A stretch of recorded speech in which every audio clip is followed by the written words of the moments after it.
இன்றைக்கு ஜூன் மாதம் 1ஆம் தேதி திங்கட்கிழமை. இன்று தேவன் நமக்கு தரும் ஜீவநீர் ஊற்றான இறைவா வார்த்தைகள் பேதுரு எழுதிய 2ஆம் திருமுகம் 1:1-7 முடிய. நம் கடவுளும் மீட்பருமாகிய இயேசு கிறிஸ்துவினால் விளைந்த ஏற்புடைமையின் அடிப்படையில் எங்களை போன்ற மதிப்புயர்ந்த நம்பிக்கையை பெற்றுள்ளோருக்கு இயேசு கிறிஸ்துவின் பணியாளனும் திருத்தூதனுமான சீமோன் பேதுரு எழுதுவது: கடவுளையும் நமது ஆண்டவராகிய இயேசுவையும் நீங்கள் அறிவதன் வாயிலாக உங்களுக்கு அருளும் நலமும் பெருகுக.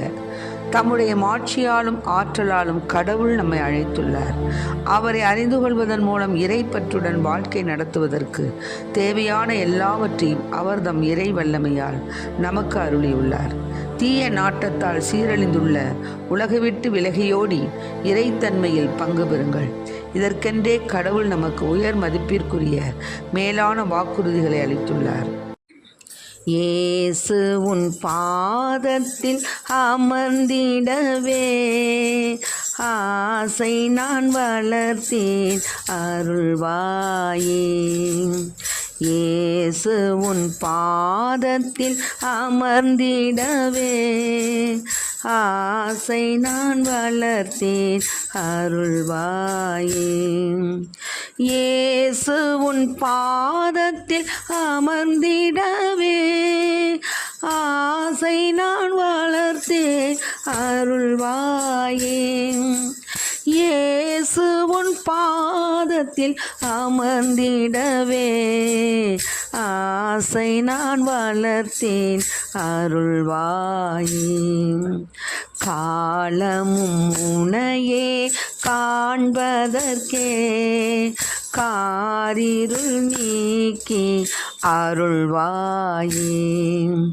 காலமும் உனையே காண்பதற்கே காரிருள் நீக்கி அருள்வாயே. காலமும் உனையே காண்பதற்கே காரிருள் நீக்கி அருள்வாயே.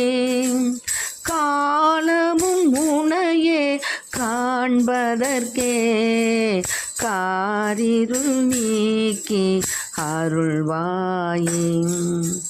இயேசு உன் பொன்மொழி கேட்டிடவே இதயத்தில் அமைதி அருள்வாயே.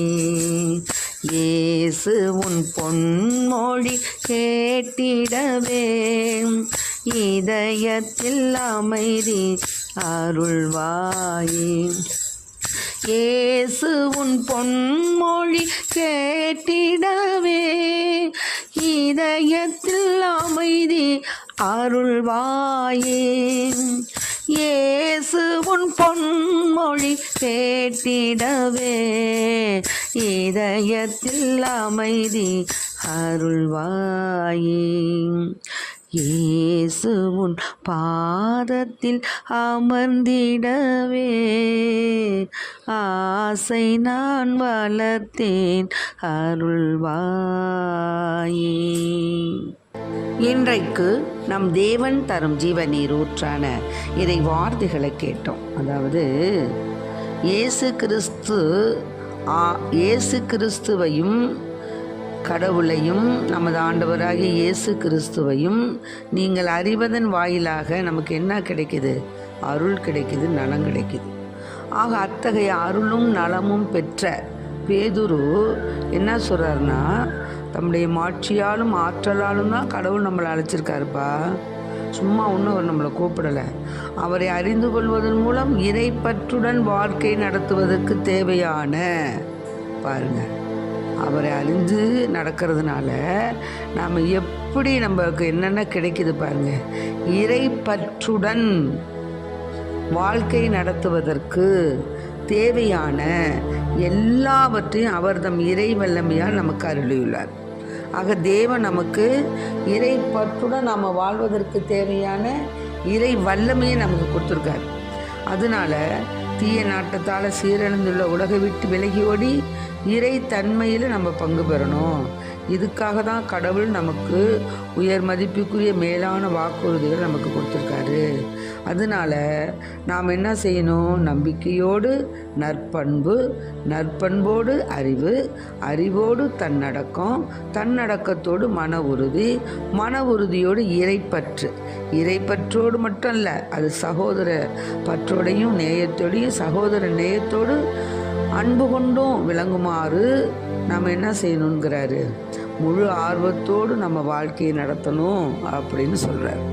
ஆக இத்தகைய பண்புகளை பெற்று நாம் இருக்கின்றோமா? இறை தன்மையில் நாம் வாழ்கின்றோமா?